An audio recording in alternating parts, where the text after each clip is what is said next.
अस्सलाम वालेकुम फ्रेंड, मैं वसीम मंसूरी। आज सर्विस टैक्स के सेकंड पार्ट में देखेंगे कि किस तरह से सर्विस टैक्स की जो बिल हम कस्टमर के लिए रेडी करते हैं उसकी एंट्री किस तरह से टैली ERP में की जाएगी और उसके अगेंस्ट जब हमें पेमेंट रिसीव्ड होगा तो उसकी एंट्री भी किस तरह से की जाएगी, ये आज हम देखते हैं। सबसे पहले हम किसी भी वाउचर एंट्री को पास करने के लिए अकाउंटिंग वाउचर में इंक्लूड होते हैं।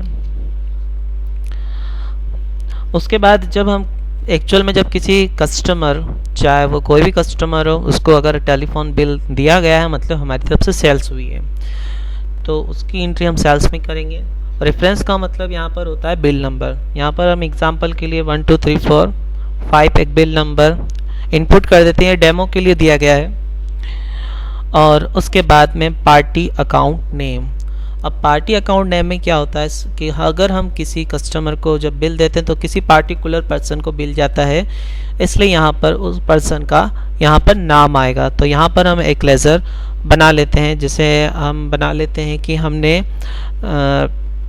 ABC को एक टेलीफोन बिल प्रोवाइड किया है 1000 रुपये का, उस पर हमें सर्विस टैक्स किस तरह से लगाना है ये देखते हैं। तो यहाँ पर हम ABC एक पार्टी है जिसको हम बिल दे रहे हैं, तो उसकी एंट्री किस तरह से होगी देखते हैं। लेज़र बनाने के लिए हम यहाँ पर हैंड टू हैंड Alt+C का प्रेस करेंगे। ये ऑनलाइन लेज़र क्रिएशन की शॉर्टकट की है। यहाँ पर आप Alt+C प्रेस करें। Alt+C प्रेस करते ही आप लेज़र क्रिएशन विंडो पर आएंगे। यहाँ पर हम एक लेज़र बना लेते हैं ABC, जो कि एक हमारा कस्टमर है, और इसे हम लेते हैं सन्ड्री डेप्टर्स, क्योंकि हम इसे सेल्स कर रहे हैं। और maintain balance bill bye bill, ये ऑप्शन हम यस करेंगे, पार्टी का लेज़र है इसलिए। उसके अलावा इस सर्विस प्रोवाइडर एंड रिसीवर, मतलब ये जो पर्सन है ये हमारी सर्विस लेता है या नहीं, अगर लेता है या देता है, ये दो ऑप्शन रिलेटेड है, इसलिए हम इसे यस करेंगे। और ये आपसे पूछता है set alter service tax detail, इसे हम नो रखेंगे।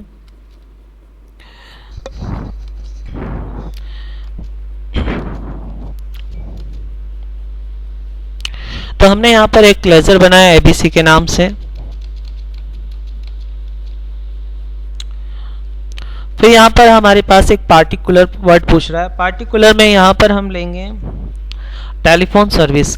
याद रखिए हमने एक लेज़र बनाया था हमारे प्रीवियस पार्ट में टेलीफोन सर्विस के नाम से, वही टेलीफोन सर्विस यहाँ पर सिलेक्ट किया जाएगा। उसके बाद में यहाँ पर हमसे पूछ रहा है टाइप ऑफ रेफरेंस, तो यहाँ पर न्यू रेफरेंस लेंगे। फिर आपसे पूछ रहा है कैटेगरी, तो हमारी जो कैटेगरी है टेलीफोन सर्विस है। ये आपसे पूछ रहा है सर्विस अमाउंट, तो यहाँ पर हम सर्विस अमाउंट जो है हमारा वो हम 1000 डाल रहे हैं। अब आप देखेंगे जो इस पर टैक्स कैलकुलेट होकर आया है वो इसमें 10% आपको दिख रहा होगा स्क्रीन पर। सर्विस टैक्स पर 2%, एजुकेशनल और सेकेंडरी एजुकेशन 1%। पर एक चीज़ आप याद रखिए कि जो सर्विस टैक्स की प्रेजेंट रेट है आप उसके हिसाब से काम करेंगे। अभी जो आपको 10, 2 और 1 बता रहा है ये सर्विस टैक्स की प्रेजेंट रेट नहीं है। अभी जो रेट चल रहा है 2014 में वो है 12% और 2% एजुकेशनल और 1% सेकेंडरी एजुकेशन। तो इसको चेंज करने के लिए आप इसी विंडो में F12 प्रेस करेंगे। जब आप F12 विंडो प्रेस प्रेस करेंगे बटन, तब आप कॉन्फ़िगरेशन एक नई विंडो ओपन होगी। इसमें आपको allow to override service tax category during entry, allow alternate and abatement rate during entry, allow alternate of tax rate, ये तीनों ऑप्शन आपको पहले से नो मिलेंगे। आप इन्हें तीनों को यस करेंगे। उसके बाद जैसे ही आप सर्विस टैक्स पर आएंगे तो यहाँ पर आप चेंज कर पाएंगे। याद है कि उन ऑप्शन को यस करने के बाद ही आप यहाँ पर चेंज कर पाएंगे। तो हमने यहाँ पर 12% कर दिया और एजुकेशनल 2% ही रखा है और 1% हमने सेकेंडरी एजुकेशन। जब हमने यहाँ पर रेट चेंज किया तो याद ऊपर देखिए सर्विस टैक्स अमाउंट हमारा चेंज हो चुका है। तो हम फिर से रिवर्स जाएंगे और यहाँ पर जो हमारा सर्विस अमाउंट है इनपुट करेंगे 1000। उसके बाद ऑटोमेटिकली हमारा 12% के हिसाब से सर्विस टैक्स जनरेट हो जाएगा। और ये हमारा काम हुआ कितना, ये हमें बता रहा अभी 1000, क्योंकि ये जो हमारा सर्विस था वो। अब यहाँ पर जो हम एक ड्यूटीज का लेजर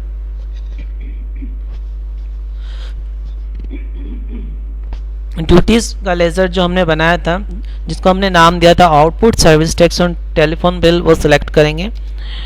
और जैसे ही हम आउटपुट सर्विस टैक्स और टेलीफोन बिल लेंगे, वो जो हमारा सर्विस टैक्स का अमाउंट जो कैलकुलेट हुआ था वो यहाँ पर ऑटोमेटिकली ऐड हो जाएगा। उसके बाद हम इस एंट्री को पास कर देंगे। तो बहुत सिंपल है, आप पार्टी का नाम सेलेक्ट करिए कि किसे आपने किसको बिल दिया है, बिल नंबर डालिए, टेलीफोन सर्विस का जो हमने लेज़र बनाया था वो सिलेक्ट करिए, और आउटपुट सर्विस टैक्स का जो लेज़र हमने प्रिपेयर किया था उसे आप सेलेक्ट करिए। आपका ये एंट्री इस तरह से फिर पास हो जाएगी।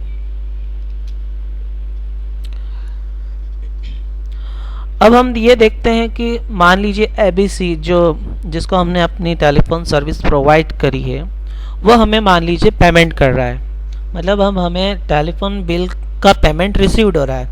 तो उसकी एंट्री किस तरह से होगी, जब हमें पेमेंट रिसीव्ड होता है तो हम याद रखिए रिसिप्ट वाउचर जो टैली में यूज़ होता है उसमें एंट्री पास करते हैं। तो सबसे पहले हमें ये देखना होता है कि हमें पेमेंट दे कौन रहा है। पेमेंट हमें कर रहा है ABC, ठीक है। तो हम इसमें ABC सिलेक्ट कर लेते हैं जो कि हमारे कस्टमर का नाम है। अब ये हमसे पूछता है टाइप ऑफ रेफरेंस, तो यहाँ पर हम टाइप ऑफ रेफरेंस में एंड ऑफ लिस्ट लेंगे, ठीक है। घबराइए नहीं, आगे वो पूछेगा आपसे। जैसे ही आप इसमें क्रेडिट अमाउंट पर आते तो आपको जो ABC से बिल की अमाउंट लेना है आप वो इनपुट करेंगे 1123।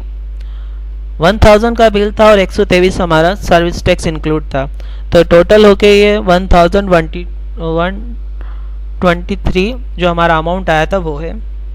उसके बाद अब आपसे पूछ रहा है टाइप ऑफ रेफरेंस, तो यहाँ पर हम अगेंस्ट रेफरेंस लेंगे जो हमारा बिल था उसके अकॉर्डिंग। अब डेबिट में अगर आपको ABC ने कैश पेमेंट जमा किया तो आप इसमें कैश से लेंगे, और अगर आपको कोई चेक दिया तो आप इसमें बैंक का नाम लेंगे। तो इस तरह से एक पेमेंट रिसीव्ड अगेंस्ट बिल के आप एंट्री पास करेंगे।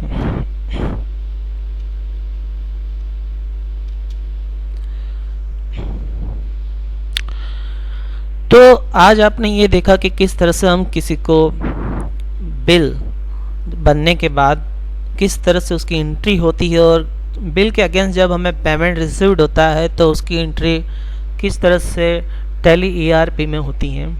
नेक्स्ट पार्ट में हम देखते हैं कि जो हमारा जो सर्विस टैक्स होता है उसको किस तरह से हम एडजस्ट करते हैं एक वाउचर में, और किस तरह से उसका जो चालान होता है वो किस तरह से निकाला जाता है और सर्विस टैक्स जमा किया जाता है, वो हम देखेंगे नेक्स्ट पार्ट में।